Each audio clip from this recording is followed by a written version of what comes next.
আসসালামু আলাইকুম বন্ধুরা, আপনারা কেমন আছেন? আশা করি অনেক ভালো আছেন। আল্লাহর রহমতে আপনাদের দোয়ায় আলহামদুলিল্লাহ আমিও অনেক ভালো আছি। আজকে সকাল থেকে একটা ভিডিও আরম্ভ করলাম। সকালে দেখেন গাখির জাল দিয়ে আমি ভালোভাবে লাচ্ছা সেমাই বানিয়ে নিলাম। এগুলাই আজকে আমরা সকালে খাবো, সকালের খাবার। সকালে এগুলা খেয়ে তারপরে কাম কাছে লেগে পড়ব। মাছ নিয়ে এসে দেখেন ঘর বাড়ি অপরিষ্কার হয়ে আছে। এগুলা সব ধুবো, মাছ ধুবো, রান্না বাড়া করব। আজকে সারাদিন কি খাই না খাই, কি কাম করি না করি সব আপনি এই ভিডিওতে দেখতে পাবেন।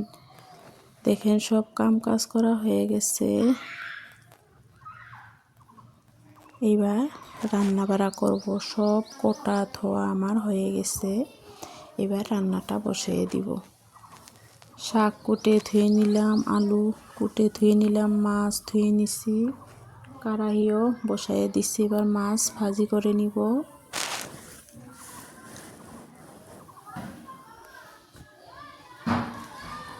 সুন্দরভাবে মাছগুলো নুন হলুদ মাখিয়ে আমি ভেজে নিচ্ছি। দেখেন শাক দিয়ে আলু দিয়ে মাছ দিয়ে বানাবো, অনেক একটা টেস্টি খাবার, অনেক টেস্ট হয়েছিল।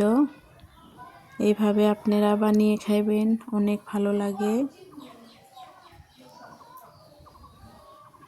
শাক দিয়ে আলু দিয়ে মাছ দিয়ে চচ্চড়ি করে নিলাম।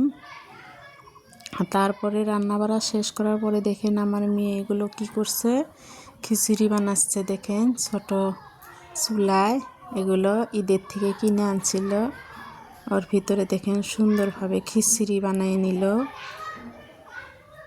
এইবার দুইজনে খাবে। দেখেন স্কুল বন্ধ, বাড়িতে বসে কি করব, এগুলাই করে। তারপর এগুলা খেয়ে দুপুরে গোসল করার আগে দেখেন এগুলা কিনে নিয়ে আসলো। বাড়ির সামনে ছিল ফুচকা, বারো ভাজাটা আমি খাবো, ফুচকা আমার দুই মেয়ে খাবে। ফুচকা খেতে অনেক ভালোবাসে আমার মেয়েরা, আমি বারো ভাজা খাইতে ভালোবাসি। এগুলাই মা মেয়ে মিলে খাইয়ে তারপরে গোসল করতে গেছিলাম। গোসল করে এসে দুপুরের খাবারটা খাইছি। ভিডিওটা এই পর্যন্তই। ভালো থাকবেন, সুস্থ থাকবেন। আল্লাহ হাফেজ।